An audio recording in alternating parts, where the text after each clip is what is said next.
Australia has extended a lockdown in Melbourne by another week. The 7-day lockdown was due to end at midnight tomorrow, but those plans have been thwarted by the spread of a more contagious variant. The doors are staying closed a little bit longer for Australia's city of Melbourne. On Wednesday, the local government announced that a snap lockdown will last a second week, in an effort to contain the highly contagious virus strain first detected in India. Victoria State Acting Premier James Merlino warned the tough measures were needed, or else cases could explode. So we have right now 60 cases and over 350 exposure sites, and a variant of the virus that is quicker and more contagious than we have ever seen before. 6 new locally acquired cases were reported on Wednesday. The latest outbreak has been traced back to a traveller who returned from overseas.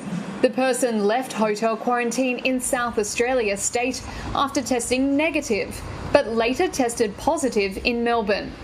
Australia's tough approach on containing the virus, including snap lockdowns like this, border restrictions and tough social distancing rules, have largely helped the country suppress the virus.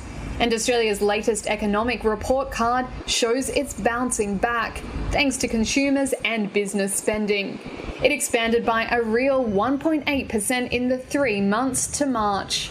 It's one of only a handful of countries that now boasts an economy larger than before the pandemic.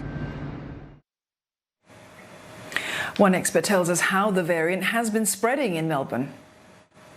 It is much more transmissible, perhaps by 50% compared with what we called the UK variant that's now called the Alpha variant, or the new James Bond B117. It's itself, the UK variant was more transmissible, and this is yet even more, by about 50% transmissible between people.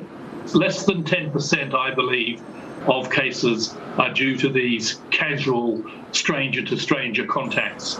We've known since SARS came around the first time and it affected Singapore that in Hong Kong people were infecting each other on different floors of a hotel through aerial transmission.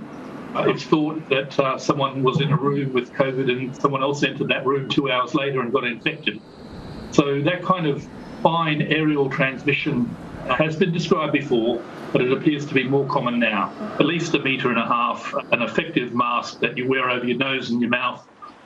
That will work in the great majority of cases. Food and beverage people can be reassured that we don't yet have a variant that is so terrible that it can get through masks and travel for 1.5 meters and still cause trouble.